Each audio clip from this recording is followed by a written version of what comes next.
Yeah, I think I just wanted to really prove a point that you don't have to come from a farming family or you don't have to come from, agriculture to do agriculture. I don't, and I'm not saying that I do things well. I'm still learning all the time, still very inexperienced, but at the same time, I want to be able to prove to people that I'm not just a face to this platform. I'm not just somebody who thought about it, in the city and thought, I'm going to make money off this. It's not even about the money for me. It's literally just that I wanted people to see me and know that I know what they're facing. I know the struggles that they're facing. I see it day in, day out, and that I want to help them, because if I help them facilitate this, then everyone wins, because we're meeting our deadlines and we're making more profit, and we're growing our agricultural industry, because Australia's got a beautiful country. It's a shame to let it go to waste because of deadlines that we're missing because of labour.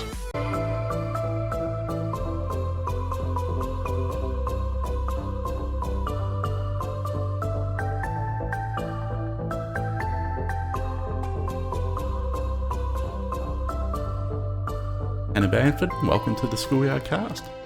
Hi, thank you so much. Pleasure to be here. Look, it's an absolute pleasure to have you here. Now, you recently presented at a panel for the Global Food Forum 2025 event. What was the topic there?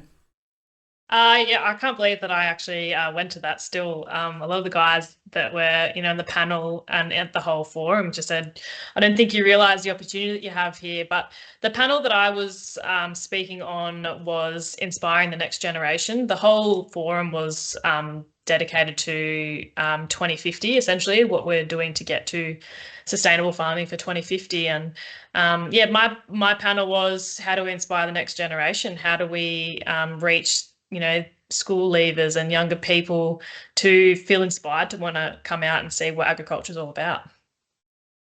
Oh, that's fantastic, because I remember myself going through school, and you'll have to tell me about your experience, but there wasn't really much subject matter handed out in terms of agriculture or farming or contracting thereof as a viable career path as much as others. Would you say that was the same? Absolutely. I think I did my high school up in Tunham Sands, which is near Gladstone, and there's plenty of farming communities around us then. And I think the closest thing to agriculture that was taught in my high school years was in maths class, when they, asked how, if John had 8 apples and Susie had 3 cows, what would you have all together? It was just something that was never really touched on, which is really interesting when there's such big, farming communities around a lot of schools. Yeah, absolutely. Especially when you've just given an example there about apples and cows, and not much thought goes into how apples are grown and who does that, and how the cows are also looked after. So it is interesting. Now, you've also featured recently on the front cover of both the Weekly Times and the Ag Journal. Can you tell me how that managed to happen? Yeah, still an absolute shock. I didn't even know that I was going to be on the front cover until I got a phone call and an email about 11 o'clock that day. I was out working on the farm and I just come back into service and they said, "Oh my God, you're on the front cover." I just was shocked. And it was a bit of a race to try and get down to a local newsagents to get a few copies. I think I got the last couple copies at Borough, where it's a little town near me. But it really interesting how it came about. It was through probably if I go back, it was about a year ago. I went to a youth and ag event that was hosted by the Riverine Plains, and it was a unreal event where you could network with a heap of other people from all walks of life.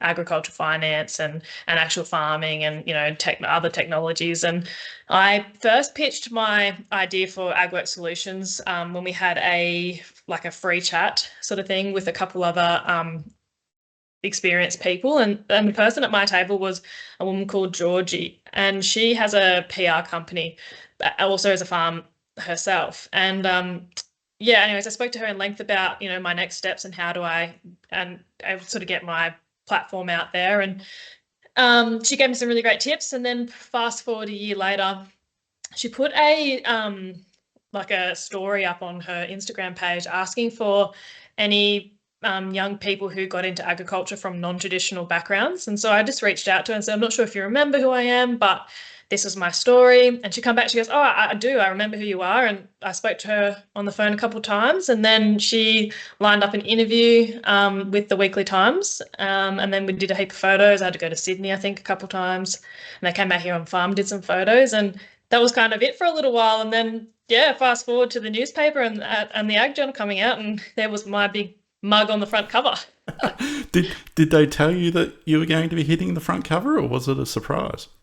It was totally a surprise. I had no idea. And when I went to the Global Food Forum the night before, we had a speaker dinner. And so you got to, have this amazing dinner with all the people that were on speaking at the Global Food Forum. And I just couldn't believe who I was sitting there, rubbing shoulders with. But I actually spoke to the people from the Weekly Times and their chief editor, and he goes, oh, I remember you. We were thinking, should we let her know that she's going to be on the front cover? Nah, we'll just surprise her. I said, well, you bloody surprised me. Oh, without a doubt. So was there a point in time where you walked into the corner store or the newsagents and just saw rows of your face? I'd only seen it that one day when I went into the paper, into the newsagents, but I was getting photos from family and friends where they were going there. My face was just on, rows of these things, and it was crazy. That's sensational. That's a great story. Now, you touched on AgWork Solutions. Now, you founded AgWork Solutions last year in 2024, which is a cutting-edge online platform designed to connect farmers with contractors. Please tell me more about how that came to be. Yeah, it was one of those sort of things. I think, you always have these great ideas. You're at work all the time, or you're doing something and you just go, there's just got to be a better way. And that's essentially what happened for me with AgWork Solutions. I've been a rural contractor for the last, coming up 6 years actually. And the last 4 years of that, I was planting 4,000 hectares for a company around the Cootamundra region. And that involves a lot of time sitting in a tractor and a lot of time thinking. And I just thought there has to be a better way. When I first started contracting, there was, as a person who's in a new town and not from an agricultural background, it was really quite challenging to break into that sort of market and also gain trust of farmers. And where do you advertise when you're advertising for farming and contracting? Well, the only places that I could think of was Facebook, but Facebook caters everyone from all walks of life. And then you've got letterbox drops, but that's only in your local area. So how do you reach just a specific section of agricultural people? And so, I was just sitting in the tractor and I thought there has to be just one platform that can bring the two together. And that's kind of where it started. That's fantastic. And it is interesting because sitting in quiet places like in the car for extended periods of time, or not so quiet places like in a tractor or something, lots of people will dedicate thoughts about like what is and what can be in terms of moving forward in like career paths or ideas. But the challenge is crossing that threshold, isn't it, Hannah, of putting something into action?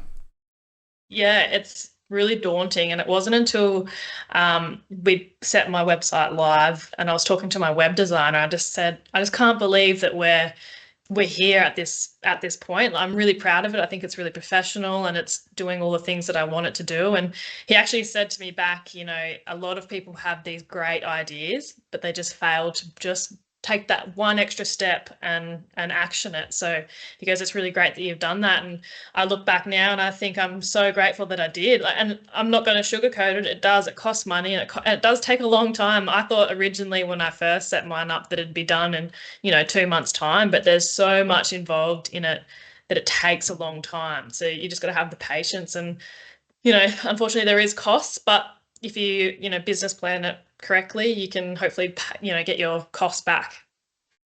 Absolutely. Now, I can imagine that there would have been a fair amount of anxiety once things on the computer screen, such as the platform, got more and more real and as more and more correspondence surrounded it, wouldn't it? Absolutely. When you talk about farmers, you're talking about farmers who are, the older generation where they're still getting used to technology. And back then they had their select number of people that they called. And then you're going against all these new farmers as well that are so tech savvy. And then you've got other contractors, and then you've got other platforms that are similar but, might be different. And so the anxiety was definitely there that, oh my God, what if they don't like it? I'm not someone who's well renowned. I'm not someone who's been in agriculture for a long time. Like, I had a lot of fear about people going, what would she know? And just all those sort of things. So that was probably my biggest anxiety about all of that. And then also when you search, we've got for trades, there's platforms for tradespeople and there's platforms for, other divisions, but there wasn't really anything for agriculture. I mean, yes, you have your full-time sort of recruitment things and whatnot, but there was nothing for short-term contracts, those things that are there for emergencies, your fires and your floods and COVID and wet weather and, all those things that just drop your workload really instantly. There was just nothing that could be one-stop shop that joined those forces together. Yeah, and you touch on a pertinent point there, and that's of emergencies, because I don't know, but like when I would usually think of contracting and in agricultural sense, it would be okay, let's get some people lined up to do or redo some fencing, and it'll take as long as it takes and things like that. But connecting people through essentially states of emergency, that is incredibly important. Yeah, and like when you talk about emergencies, it's not just, emergencies of fires and floods and COVID-19. I think originally this idea of Ag Solutions came about for me during COVID. I was sewing at the time, and we had to give that weeks long isolation. And when you're in a tractor, that's your room essentially. So anyone who gets in that tractor is at risk. So for me, when I got up one morning and I had a scratchy throat and I tested positive, that was me done for a week. And in the cropping game, that's such a major amount of time for getting things in before weather events. So that was when that first came about, and that's those kind of emergencies. And then you've got the other emergencies of exactly that, it is the rain, or it could be really dry weather, or someone could, a farmer gets sick and he can't work that day. As a contractor, you just lose a day's work. And how do you get that back? It costs you money. So you've got your actual emergencies, and then you've got your other emergencies, which is just that shortage of work.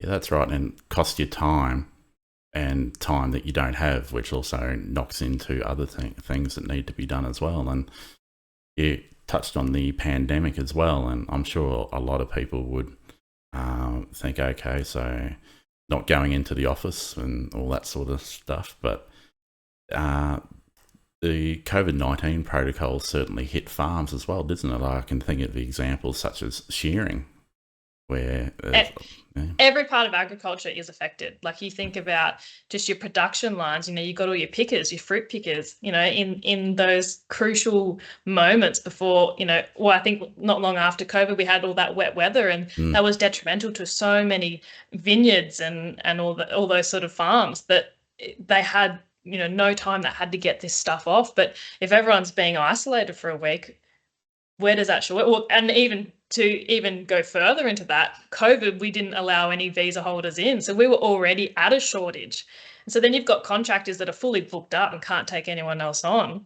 But there was a handful of other people who were just screaming to find work, which I was one of them. So it's one of those things of where do you go and how do you align this workforce that's ready and waiting to go, and then this workforce that want to, expand. That's right. And it's not like any of us from any industry was given a playbook on how to navigate those times. So certainly glad that they're over, that's for sure.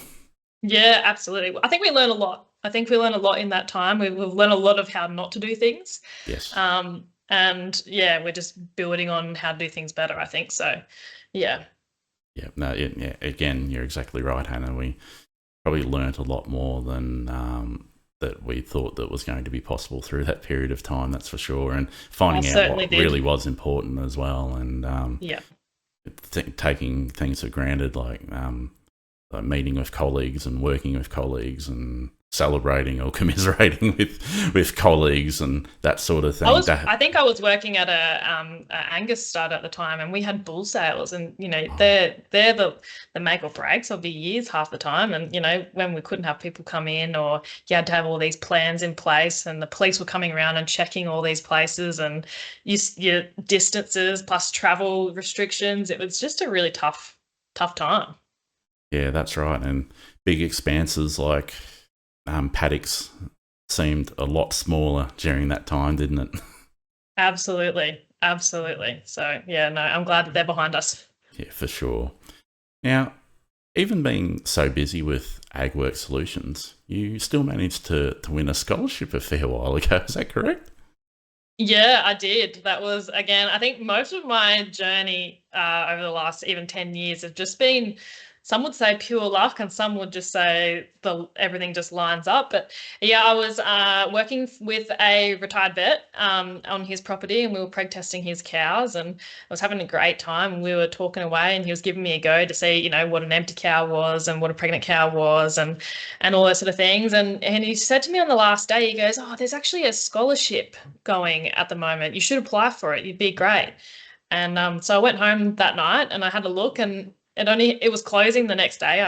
The next day or that day, I'm not too sure. And anyway, so I just sort of stuff it. I just put an application in, and I did, and I spoke from the heart. And yeah, I think it was like a week later, I get this email, and the headline says congratulations, and I opened it up, and yeah, I was absolutely thrilled. They awarded it to me, which was great, and I went along to it because of COVID again. The previous year's participants, they all couldn't make it, so I got to meet all the previous years. We all went at the Oh, same time, and it was, yeah, really awesome. I take my hat off to the young kids there that are just can read a structure of a beast is just incredible. Blows my mind. yeah, no, yeah, absolutely. And it is important to be obviously made aware of such scholarships and that aspect, isn't it?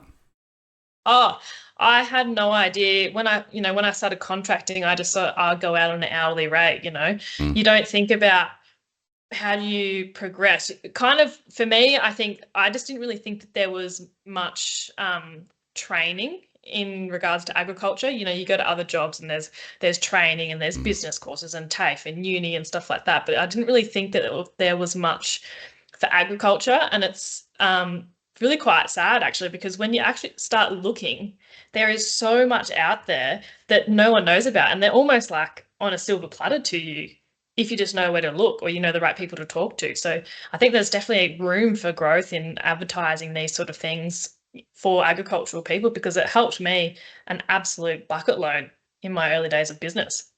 Yeah, yeah, absolutely. So I suspect, and I think we'll touch on this later on down our chat, but there does seem to be a bit of a disconnect, doesn't there, between sort of that secondary education and then basically agriculture as a viable career, having the resources made available to school leavers provided. Yeah, I think there's a huge disconnect, because I remember there were some farm kids in my school, and I never really got curious and wondered, what they do or how they got there, or how their dad or their mum got there in the first place. Like, it's just something that you take for granted. You go to the grocery shop and you get your food. You don't think about where that comes from and how that gets there. And so I think there's a huge space there that we're lacking in joining the dots. That I think my younger brother, for example, this is going back, now he's 23 now, but when he was in his primary school years, they did a walk through and talked about where their beef comes from. And they were asking the kids and go, "Well, where does your sausages come from?" And they said, "Oh, the supermarket." They had no idea that they were from animals. So it's just, there's this, I don't know whether we're cotton wrapping because we don't want people to feel sad that they come from, you know, the walks of life of an animal, or I'm not sure which way we're going with it, but there's just a lack of knowledge between the two, which then if there's a lack of knowledge, you're not going to get curious. And if you're not curious, you're not going to seek out pathways into it, are you? Yeah, that's right, because essentially a lack of knowledge equates to a lack of acknowledgement of That's the whole exactly right. industry. So, So you don't start thinking about it. If you don't start thinking about it, you're never going to wonder or or dig that little bit deeper and see what's there. And then you can talk about it until the cows come home, essentially, because there's so many avenues of agriculture that you can go in that are, not on farm. No. There's just so much there that no one knows about. And that's right. It is certainly concerning. Your career since and even during school has seen you take on so many diverse roles and create so many opportunities for yourself, from everything from Woolworths to operating and gaining the tickets for heavy machinery to even border protection. Can you provide or try to provide a timeline on how much time do we have? All the time in the world, Hannah. It is a crazy story, and I didn't realize how crazy and interesting it was until I started telling it, because you kind of just think that everyone else goes through the same thing. But all of the things that have happened in my life, I've been, I guess, from saying yes, really. I never planned any of these things. It kind of fell into my lap in a way, but I always have said yes to opportunities. And I think a lot of people should take that sort of on board with their own lives, because it's amazing what happens out there. But essentially, I left school. Well, I moved to Queensland from New South Wales in my high school years. And because my birthday's in November, I was still 16 when I finished year 12, which was crazy young when you think about it. Everyone else at 17 got their license and they were driving and whatnot, whereas little old me couldn't. So I think we moved from up there because a coal seam gas plant started up and rent went through the roof. But we moved back down to Albury Wodonga, and there was jobs going at the Woolworths distribution centre, and it was $44 an hour plus penalties, and you work sort of a certain amount of shifts a week, and it was just unreal money as a 17-year-old. And so I literally would go there and pack pallets, stayed fit, worked there for about, I think 8 months or so, saved up all my money, bought my first good ute, loved it. And then during that time, there was a industrial TAFE at Wodonga, and they were offering a 9-week course. And if you had a healthcare card, it was $50 at the time. And you got $7,500 of licensing. So in that was 5 heavy earth moving machinery. There was truck license, a tractor license, forklift, chemicals course, welding, chainsaw, like just all these fundamental things that, as a girl particularly, you just never would get the opportunity to sort of experience or learn. No.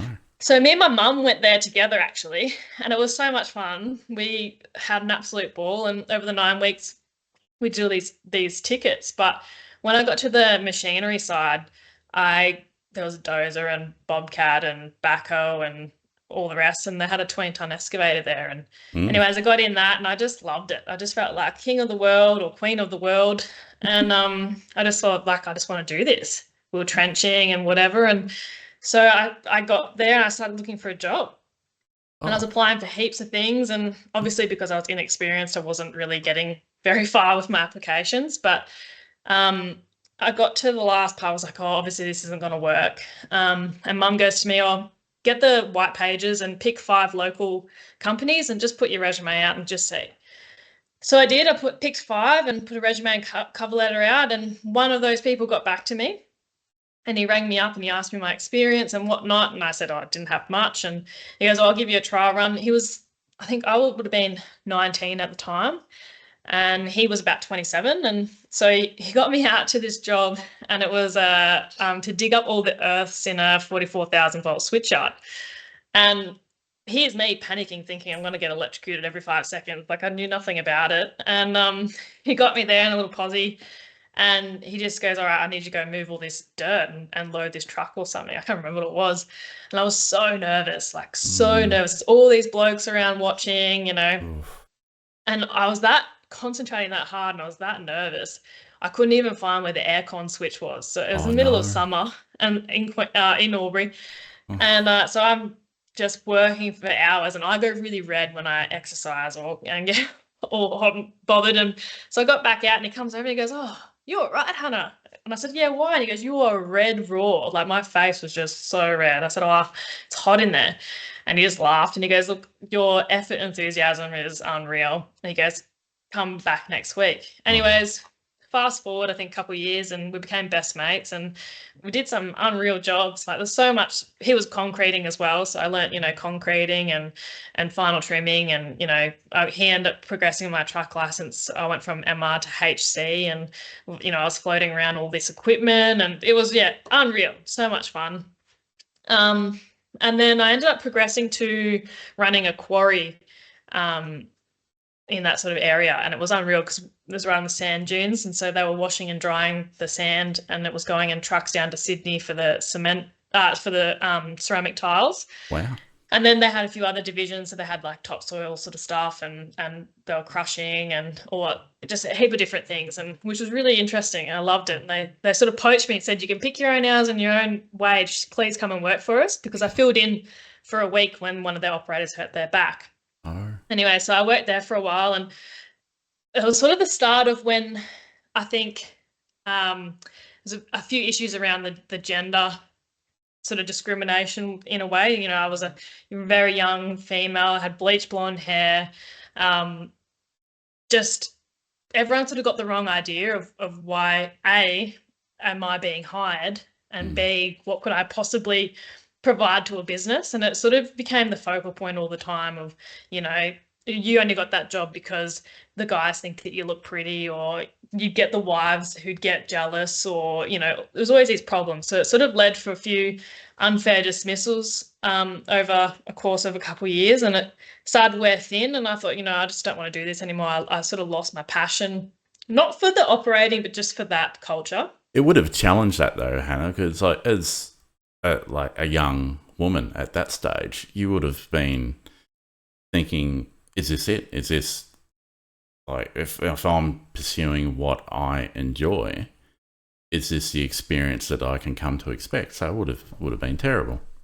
It was really terrible, and I was very lucky that I had a really great support network. I can't thank just my mum alone, because my mum was an operator before, or when I was younger as well, and she experienced the same things.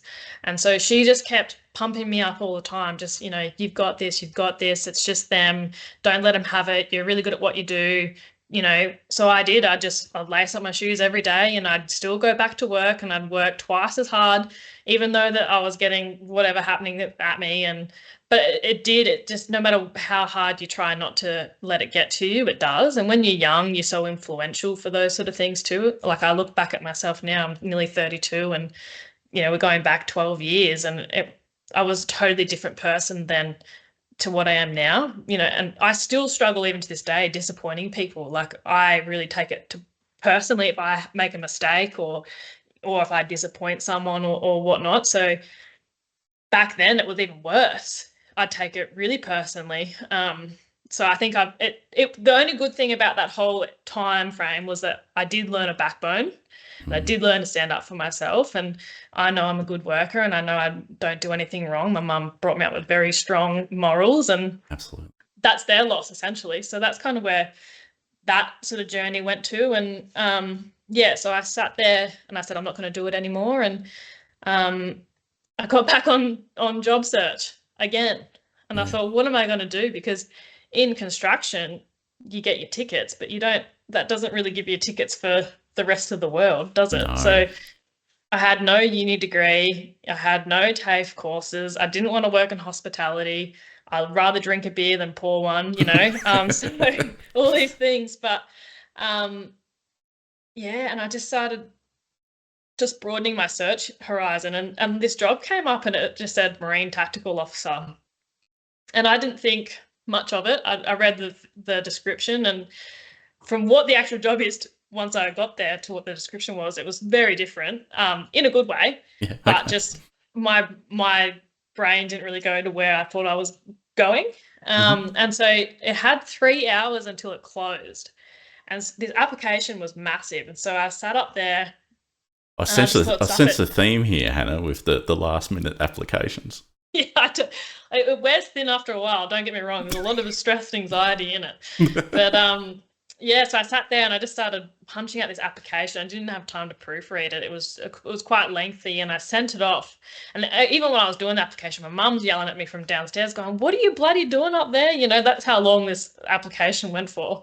Anyways, I printed off the job description. I walked back down to my mum and said, "It'd be bloody funny if I got this because I've just spent that whole time applying for it." And she goes, "Oh yeah," she read it, and it was probably about a month later, I think it was, roughly. And I get this email and I got shortlisted. And I thought, oh, how cool. And then it was about 9 months because to jump through all the hoops, all the things you had to do fitness tests and psychological tests and interviews and all that sort of stuff. And then, yeah, they gave me a job and started my first day about 9 months later from when I applied. And I remember we flew to Sydney to do the first month, which is all legislation. And I got there and I didn't realize that, the job would be 4 weeks on, 4 weeks off, and that your pay was an extra 63% on top of your base salary, which just blew my mind. I was just Yeah, shocked. I thought I was going in at, 50 grand a year or whatever it was at the time. absolutely. And then I didn't realize that, you got a pistol and a baton and handcuffs and OC spray, and you had to enforce law and, like all these things, maritime like things, how to tie up a boat and how to do all these operations that I just had no idea that this was a job. And then it was really interesting because when I was in high school, I remember we had to do I think it's like for work experience, and you had to put in there like things that you wanted to be or wanted to do. And one of those things was customs, which was really interesting. But, fast forward, whatever it was, 5 years or 6 years, customs then turned into border force. And here I was working for border force. So call it manifestation if you want to, but we got there. And Absolutely. yeah, it was the most incredible 6 years of my life. I've sailed from Sydney to Fremantle. I've seen Cocos and Christmas Islands, which are just to die for. Wow. I've caught some of the biggest fish that I've ever caught in my life. I've had some of the biggest belly laughs with the most beautiful crew that I've been on, and I've been sailed around cyclones, and I've seen manta rays jump out of the top of the water and whales, and Wow. we've apprehended a couple boats. Yeah, like just so much unreal stuff that you kind of just sometimes it feels like you've dreamt it. It's just crazy. All So right. Well, I guess a takeaway for people watching this would be if you think that you don't have enough time to fill out an application, you do. Take it take it yeah. to the limit, And that's for sure. the other thing is that if you want to change careers, like don't feel like you leave school and you pick one thing and you stick at it for the rest of your life. As you've seen just in my story, and we haven't even got to the agriculture part yet, but I've changed careers in that 10-year period, and I've learnt skills that are amazing today. But you can change until you find what you love. You can love a heap of different things, but you can change as much as you want. No one's gonna, look down at you for doing that. I think everyone goes, "Oh, your story is so amazing because you've dared to be different. You've dared to try something different." So yeah, Yeah, and I can certainly see a link with that mentality of like crossing a threshold to do something different to make an initiative like AgWork Solutions a real thing and not just have the idea confined to the cabin of a tractor. yeah. Well, I think all these jobs that I've done have been really challenging. Like I've doubted myself every time that I've started them. I've gone, oh, I can't do this, or I'm not cut out for this, or someone's made a mistake and they've thought that I could do it, but maybe I can't. There's a lot of doubt. But then I look back at it and I go, like, wow, you're amazing. You've learned all these skills and you've remembered them and you've enacted them and you've done them to the best of your ability. And everyone's given me nothing but praise for effort, because effort more so than ability pays in dividends. Like if people can see that you're putting in your effort, they love that more than anything. Well, So that's right, and it's a common saying, isn't it, that hard work beats talent, and absolutely. certainly in Even this when I case. started like contracting, everyone I sort of thought, when you think about a farmer, you think about this old, grumpy, scary old man. And so how do you how do you approach that? It's pretty scary. And once I got out there and started doing that, I just got to realize that all these grumpy old men are actually men that haven't had a chance to sort of impart some knowledge or feel heard. Half the time it's feeling heard, to see that they've worked on this one place for 40, 50 years, but no one's really come up and said, that's so cool, or that's amazing that you did that, or how great this is what you've built. They don't really get that sort of accolades, I suppose. And so when I started contracting, I was so fresh that everything was amazing to me, and it still is. But you just see certain things of like, a farmer with his working dogs and bring a mob in through a gateway. And I was just amazed. It's like, I want to do that. It's so cool. Like, how amazing you can do that. Or, someone's gone and welded up a gate and go, that's so amazing. You can do that by yourself. Like, there's just so much for me that was amazing. So I think a lot of people, those big, scary farmers, became not scary because they were actually really kind and imparting knowledge that they've probably been wanting to do for a long time. That's right. And I would suspect, Anna, it's a generational thing too, because the older farmers, like the older farming generation, they don't look for or need the dopamine hit of like saying, okay, here's a piece of machinery that I've rigged up to do something that has now a completely different purpose.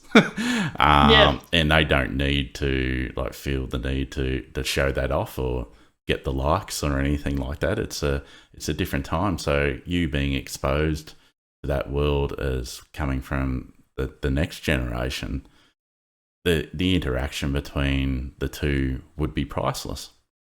Yeah, I think, well, farmers are so humble. They're the most humble people you'll meet. They'll never tell you that they're better than anything else or they've done anything better or they've got better equipment or whatever. They just quietly go about their business. And it's really interesting when you sort of see all these things. And, I know I see it too. I see it in the battlers. There's a couple farmers that are just absolute battlers. They've had, tough hand after tough hand. And they weren't, from multiple generations of farming where they've got this great, land or this great equipment. They're, from the ground up, struggling to get there and using all the old stuff or whatever. And you see them, I just think that they are the most incredible people because that resilience is really hard to get. They should bottle it and sell it because it doesn't show up all the time. It's really amazing. And particularly in the younger generations, we've got so much stuff that's readily available to us and so easy for us. And you think about even like Centrelink, and in COVID, they were offering all this money out in COVID. And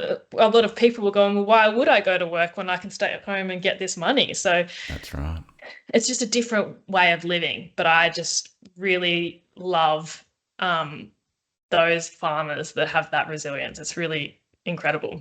That's right. And what you're highlighting, Hannah, is it's so important because the school leavers to be made aware through you, through this video podcast, through other materials that should hopefully be made more available to them at that point in their education.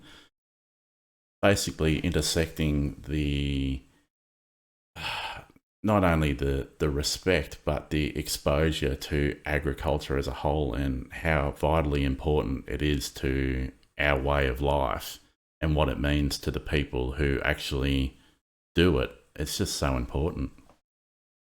Absolutely. And you get this, everyone does things differently. There's farmers out there that won't agree with what other farmers do and vice versa. There's, young kids that come in that think that they can do it easier or they're doing it the stupid way or the hard way or whatever. And it doesn't matter whichever way that it unfolds. There's still, every single person is, so valuable to our economy. Every little bit helps, as, we've seen time and time again.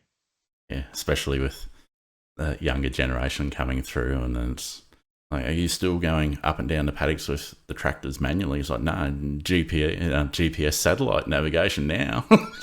Absolutely. And I will say, though, that is the GPS is amazing. Yes.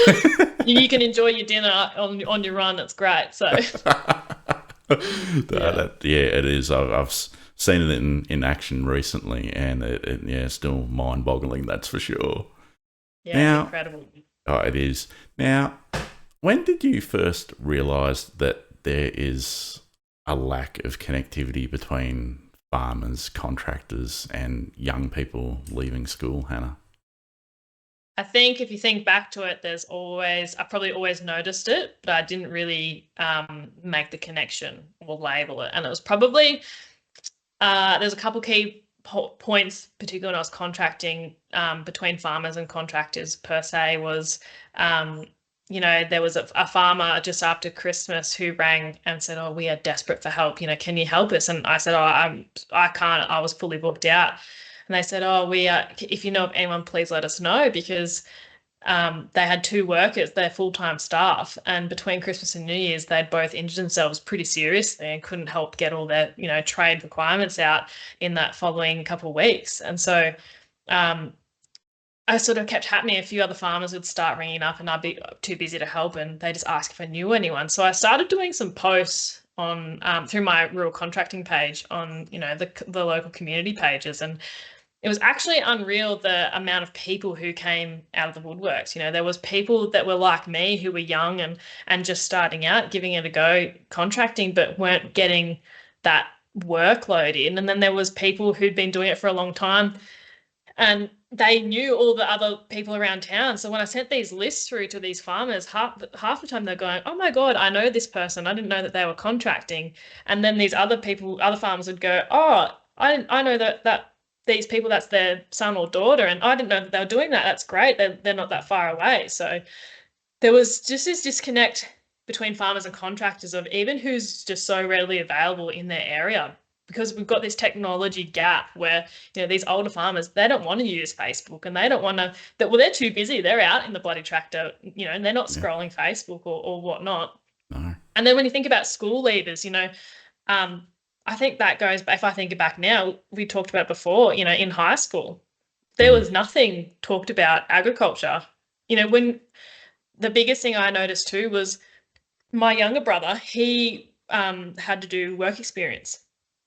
And all he wanted to do, because I was operating, was to go out and learn how to do civil. But because insurances are so high, schools won't facilitate it. So in school, you want to do your work experience, you're stuck to a desk job. Yeah, and that's right. And especially if, like, I went to secondary school in a rural area, and it was the unspoken message is like, a lot of us as students were coming from farms and rural areas to go to school, and the idea is like, well, you're going to finish your education and move away from the farm, aren't you? Because that's why you're here. And and that's. But even farmers would say that though. They'd send their kids to school and they go, "We don't want you on the farm. We want you to go and do something else, or go experience another farm or something like that before you come back." Which I actually really, I think that's really great, because I see a lot of time and time again on farms is that people who've never gone to other farms, and so they've only done the things that their parents have told them to do in that way.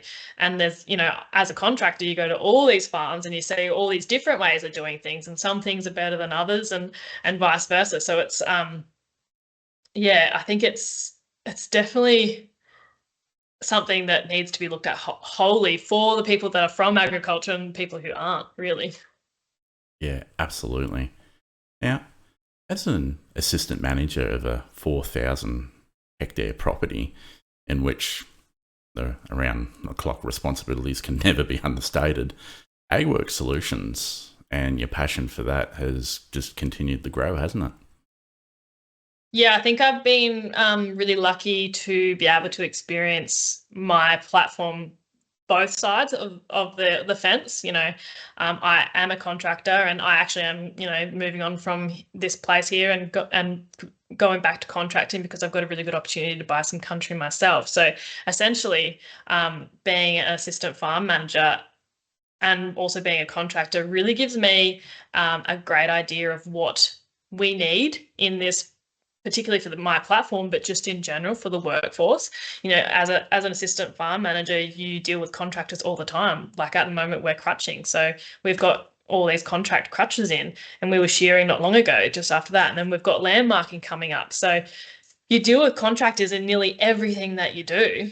And then as a contractor, you deal with farmers because that's your livelihood. So it's been detrimental for me to get a sense of the workforce or the workload essentially for, farmers and managers and stuff like that, and what they need and when they need it, and the types of things that they need. And then as a contractor, filling my work week and making sure that I can delve into my specialties and my key attributes that I want to keep working towards. So Yeah, absolutely. And I guess that's how you've, through being immersed in that, you've made the realization of doing your utmost to bridge the gap between young people leaving school to head in to those contracting roles, to have a passion about being a landowner, and facilitating all different types of agriculture means.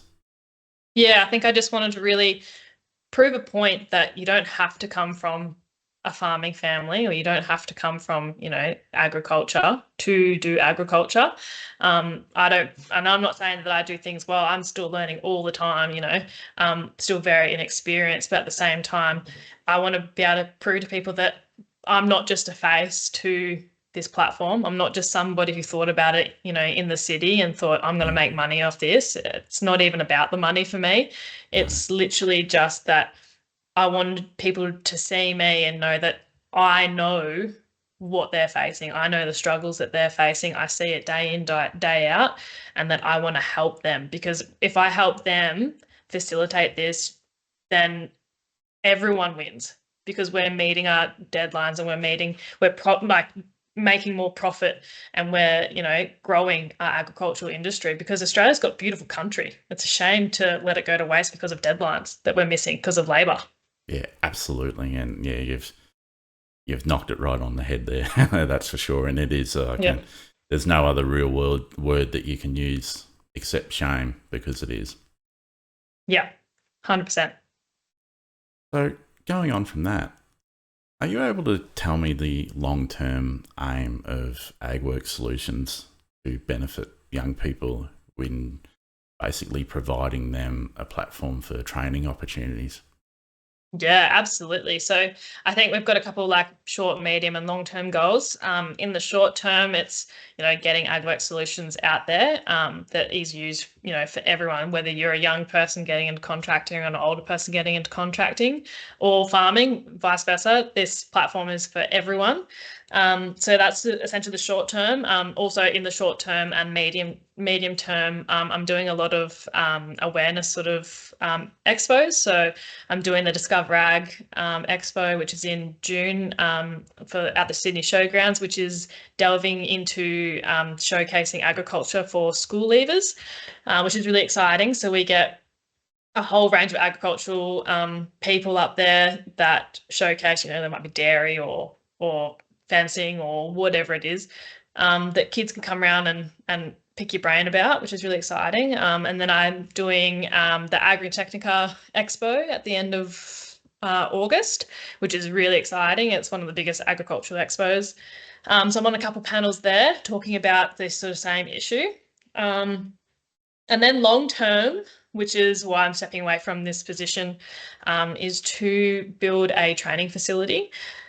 So essentially the training facility will be an accredited course that people can enroll in, or farmers can enroll their, workers in, to get an introduction to farming. So there will be, opportunities for people to come in and learn, ask those questions, make those mistakes, because I think when I go back to my contracting days, everything, when I went sowing, like just those things of calculations and when you've got rain coming, like where do you want your seed placement to be for moisture and all those sort of things. What are you looking for? Or, we've got young people going up to the Northern Territory to be around cattle for the first time in their life. And I've been to the Northern Territory myself, and those cattle are a hell of a lot not less friendly than the ones that are, in your normal sort of farms. So we're putting these people into these situations with zero experience. So I want to have, your cattle yards and your sheep yards and get people to understand how to maneuver around stock, because sheep and cattle are different. They do things differently. And even, your shearing, like have a couple stand shearing shed and have, people come down and learn how to shear sheep without the pressure of being at an actual job and not making, mistakes or costing their employer, money or whatever it is. So that's the long-term goal is, this training facility. And just, I said, all I want to do is help people like that just probably don't want to take that, they're too scared to take that step. Yeah, that's right. And it would be a mix of like fear and anxiety as well. And it is normal for someone to look for like an outside influence to condone their desire to either cross career path or go into agriculture and things like that. So the work that you're doing, Hannah, by basically passionately being so proactive and getting all of this out there, and it is certainly, it does need to be commended, and I would be safe to say that it is being commended, I would think.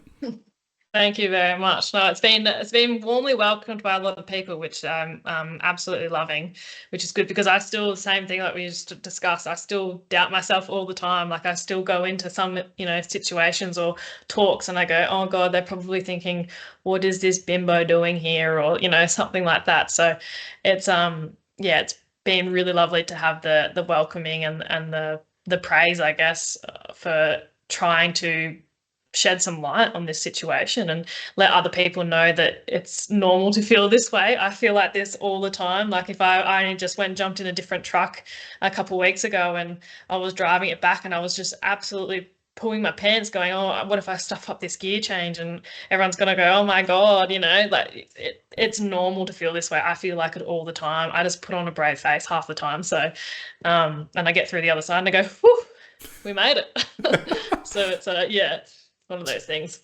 Yeah, and look, it seems obvious to me anyway that sharing your experiences with young people and school leavers is something that you are equally passionate about. Yeah, I think I've always been a person that loves talking to younger people. I've got a 10-year-old brother, so I'm always around young people all the time. And they are the best kind of people, I think, anyways, because they're the ones that are honest. They give you their honest truths, whether you want them or not. And I think that's why they are my favorite people. And that is the most influential stage of their life. Like if you can get into their ears back then or in that age gap, like it's amazing the good that you can do. Just penciling in that the agriculture, like there might be some kids who don't do well in social situations, but there's a drone service out here now that provides spraying or whatever to paddocks, and they don't have to deal with the people, and they get to drive, their drones. That there's a part of agriculture that can suit so many different personality types. It's unreal. Yeah, that's right. And like, yeah, the remote drone spraying and mapping and everything like that, because the technology at our fingertips now, Hannah, is like to be able to get like one-to-one measurement information for fencing or for spreading super phosphate and everything like that. It again, I would say that that knowledge coming through the younger generation to be able to engage the older generation, bridging that gap, it just makes everyone's life so much easier, and there's just so much potential there for new knowledge to merge with the old knowledge.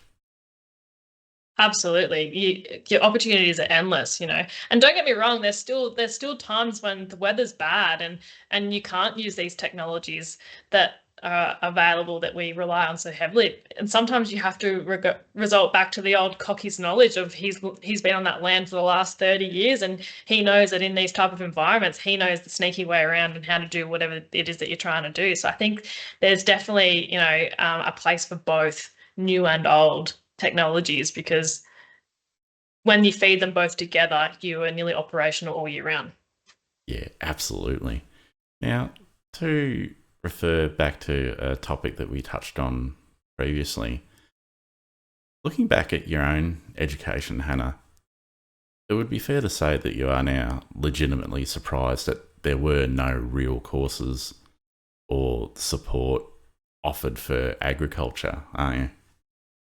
No, it's crazy. I mean, I see now a lot of kids who go to agricultural colleges or schools or however you want to call them. And I'm sure I still don't actually really know the curriculum there. I know that it's still very much like a normal school, but I'm not too sure the opportunities that they get. But I do know from my own experience, I was in public schooling, that it was never an option. Like it just wasn't talked about. And I think it comes back to a couple of reasons, and it is that funding type of thing, where there's no funding for it, and therefore it gets put in the too hard basket.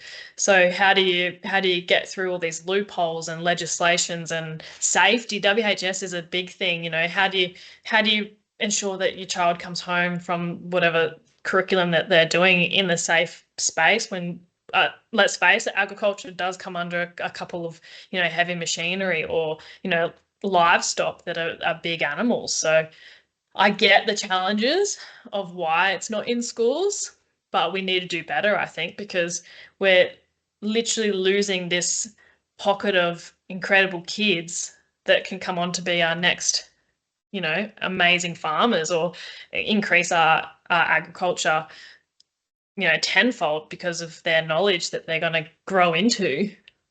But we've got to plant the seed, essentially, in them that this is something that's an option. Because half the time when you think about farming, or I did back in school, was you just thought about an old farmer that just lives on the land and that's it. You don't think about anything else. You just think that they just have sheep and cows on their paddock.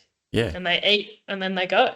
Yeah, that's right. I was like almost like biblical shepherds that just roam from pasture to pasture, and that's all you think about it. And then, that's exactly right. And I guess it's what we were saying before, Hannah. It's just providing and bridging that knowledge can't be done without first acknowledgement. So, need to do better, that's for sure. Yeah, I 100% think we have a lot of room for improvement there.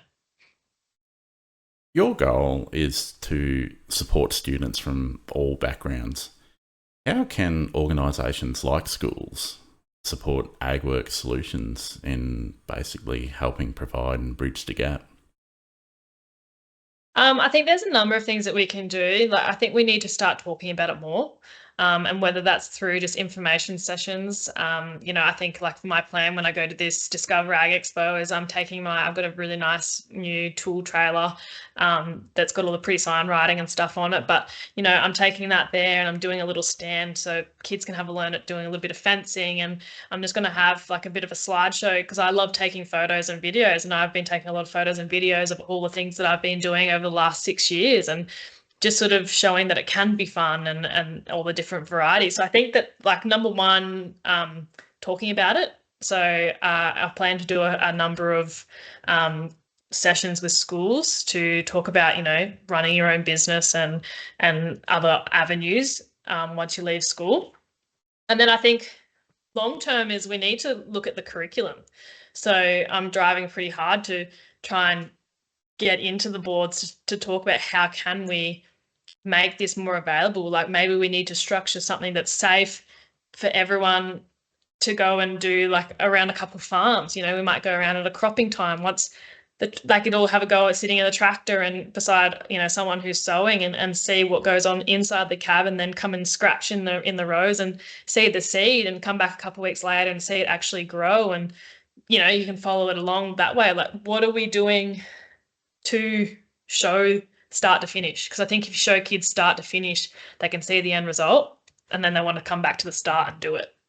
Yeah, absolutely. And start to finish as well. And again, I think you've touched on a very pertinent point there, because anyone who does anything, it's safe to say they want to make sure that their effort counts for something. So bringing together the whole picture of, okay, if it's a particular season on the farm, why are you doing it during that season, and what's the payoff? And sewing that story together, pardon the pun, it's just so vitally important.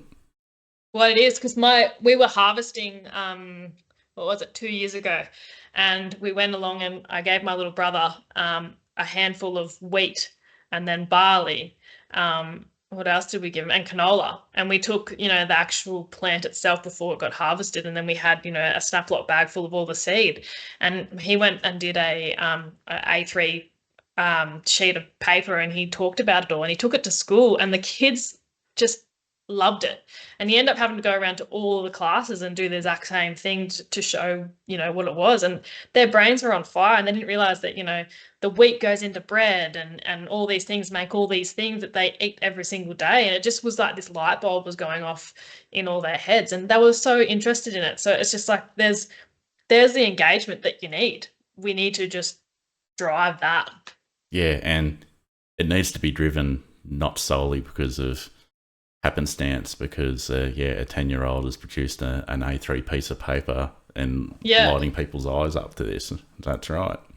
Yeah, I think, and the other thing too is to just scale it back a little bit. Like, we need to make things a bit more less professional, a bit more fun. We still have the professional part in there, but we just need to scale it back a little bit and just make it a bit more tailored to, dare you say, normal people. People who aren't from agriculture that don't know. They're going to ask those silly questions, and just make it a bit more fun. I think a bit more engaging. Yeah, absolutely. I'm in full agreement with that. It is obvious that you are very motivated, because agriculture is more than just an industry, and we've touched on so many facets of that. It's a way of life, and it's been that way ever since people have needed to eat.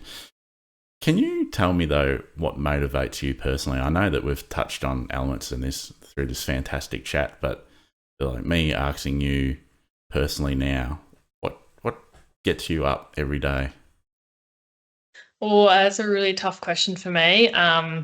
I love living on the land. Like, there's something about those beautiful, cool mornings when you wake up and you have that hot cup of coffee, and you just, listening to the sounds of the world go by. That's not the city or the cars or whatever. But there's a number of things. I'm an animal lover. I could have every kind of animal, known to man around me if I could at any given time. But I've got a few working dogs, which I just love. I just love watching them learn and do all these sort of things. But I don't know, it's just for me, when I started agriculture, I just kind of felt like I was at home, that they were my people. I'm not a person that's into designer clothes, or going to on these holidays to these special destinations or whatnot. I'm just a person that loves a bit of simplicity. And for me, agriculture can be as fancy as you want it. If you want it to be fancy, by all means, but it can also just be stripped back. And every part of it for me is just beautiful. I guess I'm just an outdoorsy,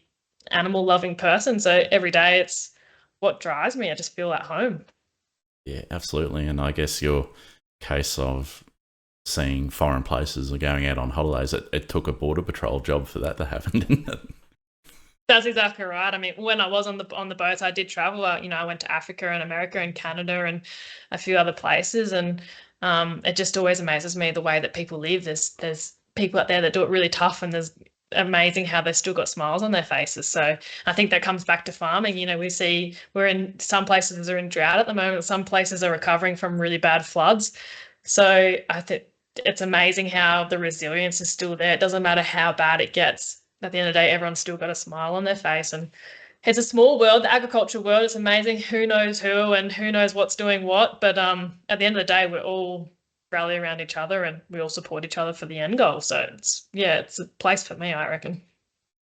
Fantastic. And feel free to disagree with me, Hannah, but like, I sense that you are placing a great deal of importance, and I personally feel it's justified. But in terms of codifying your own experience going through the industries, if we take it back to the heavy machinery tickets and being a young lady working in an established environment full of like men and everything like that, and how challenging that can be, basically having that transcribed in a way where you're able to share your experiences in a way to not only young men but also young women coming through as school leavers, and being able to have the resources through your stories and through your platform to be able to not only consider it but make a real go of it.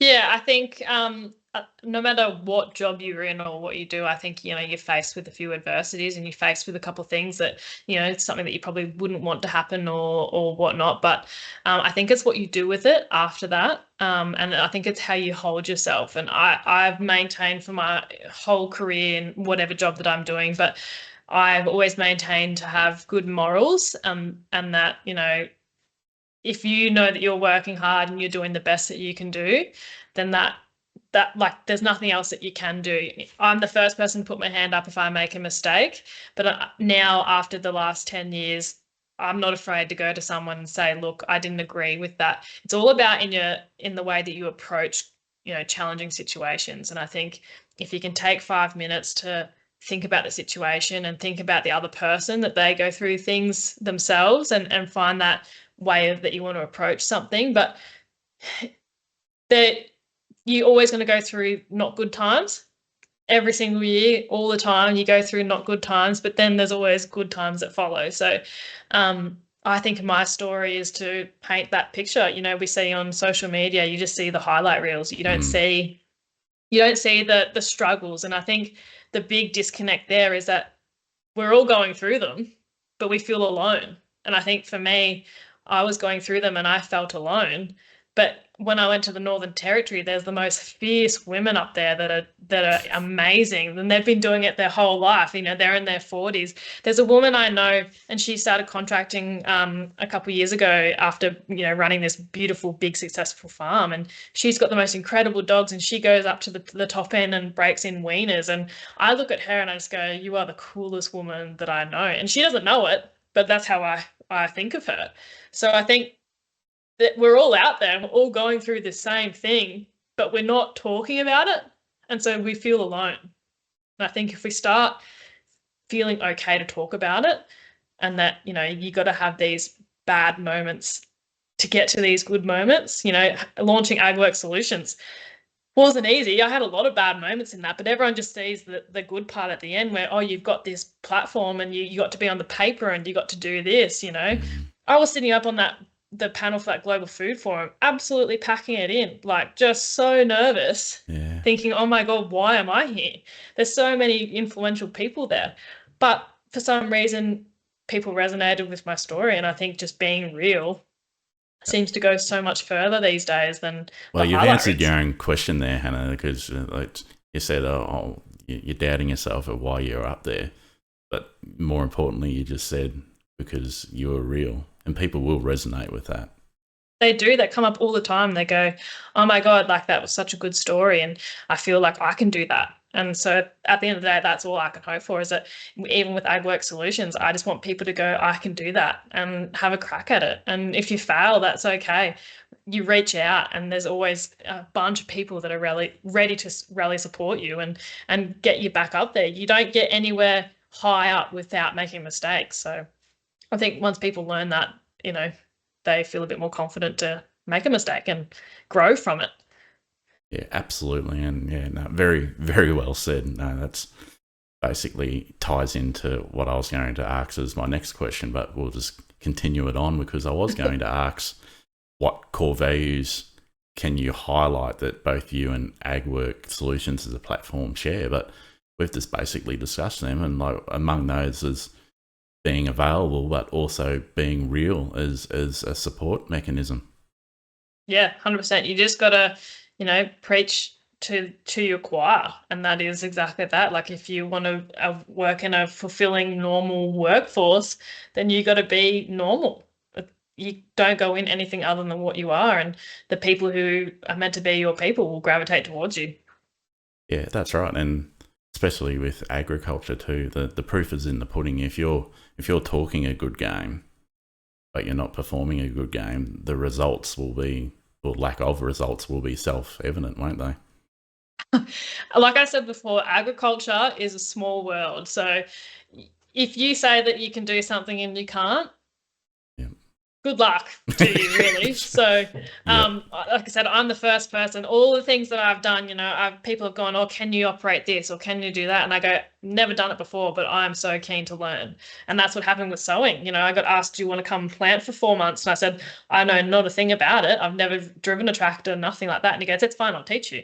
And yeah, I made a couple stuff ups there. There was one paddock in my first couple paddocks where I flicked a switch by accident and left a 20-meter strip with no seed in it. And even on my last year, I've been doing it. I've done over 12,000 hectares, and I'd used a new seed box that I'd never used before, and stuffed up and had two strips right on the main bloody road, and everyone knows who I am because I got blonde hair and a tractor, Yeah. and made a mistake, and everyone knew about it, and they would come up to me in the pub all the time going, oh, did you put your seed in upside down, Hannah, blah blah blah, and Oh, great. you choose your beer and go, yep mate, that's right, upside down, don't do it next year.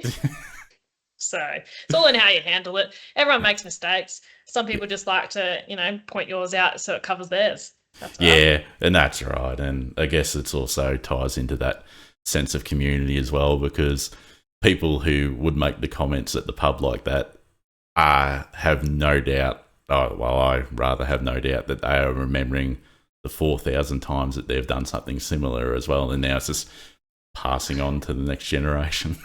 But I do it too, though. I drive, when you're driving, you might be driving on the highway somewhere and you go past somewhere where they've seeded and you see one strip's got a blocked tube, and I go, they didn't check their tube. So we all do it. It's just you make a joke out of it. Once it's in the ground, you don't know until it germinates, and it's just you cop it on the chin. And you just go, next year I'll just make sure I check my bloody tubes, It's all relative, isn't it?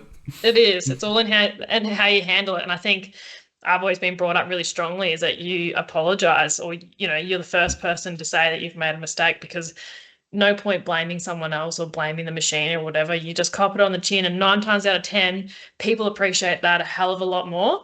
And if you're a person like me, if I stuff up and I say sorry, that goes in the back of my brain, and I'll never ever make that mistake again, because I hate disappointing someone or stuffing up. It's my biggest, scare in life. So, yeah.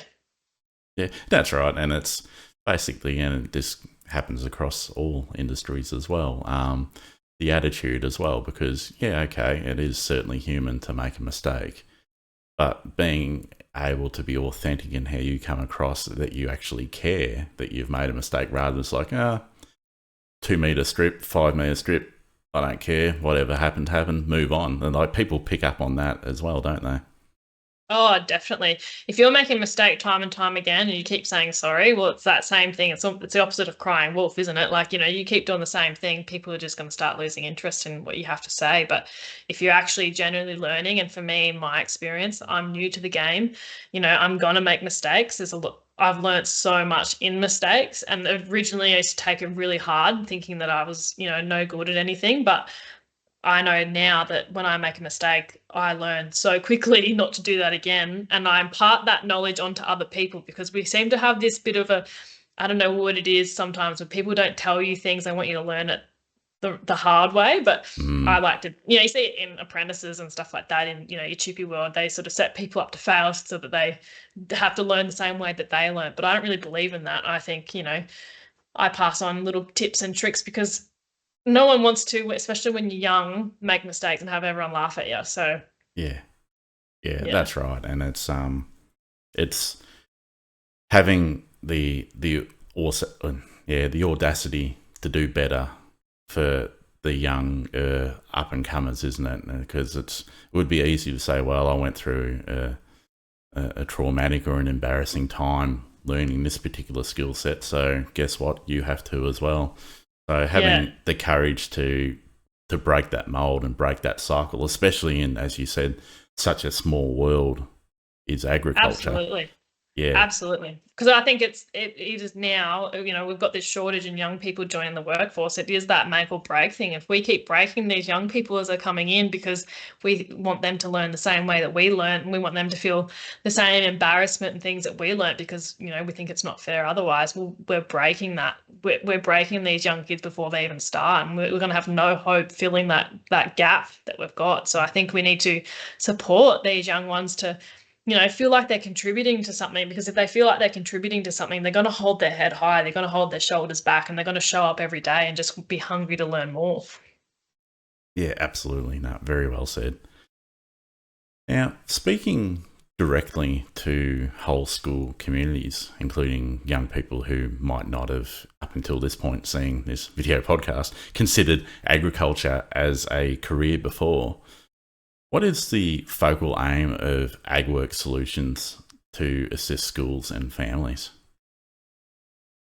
Well, I think there's a couple of things there, and I think, we're supporting younger people in finding work.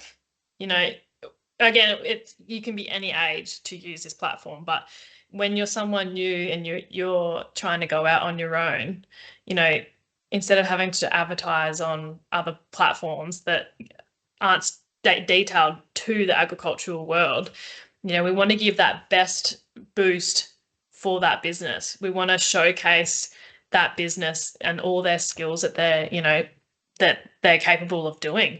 We want them to be there and alongside some of the big experience companies, because that was one of the things that I found really challenging, was how do I prove myself against these renowned contractors that have been operating for 20 years, and they might have a workforce of 4 people or 20 people, and they're doing all these great jobs, but how do I get on the same level and be noticed alongside these people? So that's what AgWork Solutions is about. It's everyone throws their hat in the ring and you're all equal.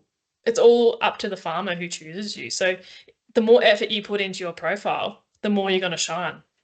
So it comes back to yourself, but it's giving them the best shot to showcase themselves for just the agricultural industry.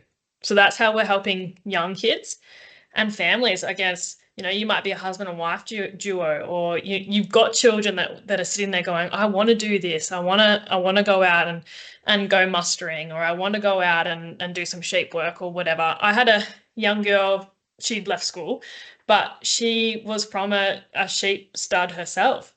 And she was, the young daughter, and she felt like she wasn't getting an equal go against her brothers on the farm. They just looked at her as a young girl. And I met her at a wedding, and something with her, I just seen myself in her, I guess. And she was a really good kid. And so I hunted her down. I went to a couple of places where she was, and I said, come and work with me. And I took her out and I took her to work with me, and she was one of the hardest young kids that I've ever worked. And she had such a great attitude, and she ended up getting a job, and they just thought she was amazing.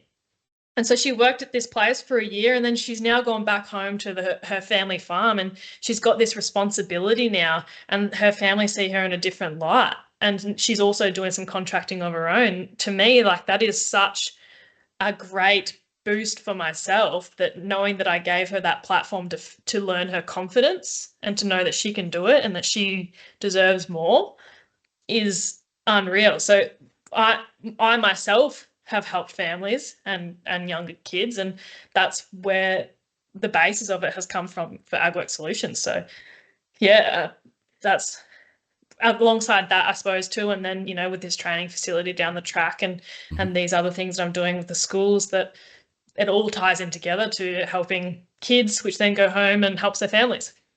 No, very well said. And yeah, as you said, it all ties together, and it very much does. What is the best way for people to reach out and keep up to date with you, Hannah? Yeah, so there's a number of ways that they can do that. We obviously have our platform, which is www.agworksolutions.com.au. All the information's on there to sign up. And there's also an email address on there if you want, but there's office@agworksolutions.com.au. You can reach out. We do have some free memberships going for contractors and farmers. And then if you want to see more about who I am as a person, we have got some social media pages, both Facebook and Instagram. You can search AgWork Solutions, or you can even search my contracting, which is Hannah's Rural Contracting, or Hannah_Rural_Contracting. I've been posting videos and photos of my whole time in agriculture the last 5 years. And then we have LinkedIn, so you can check out AgWork Solutions on LinkedIn. Plenty of places. Fantastic. Well, Hannah Bamford, thank you so much for being on the Schoolyard Cast. No, thank you. The pleasure is all mine. It's been great.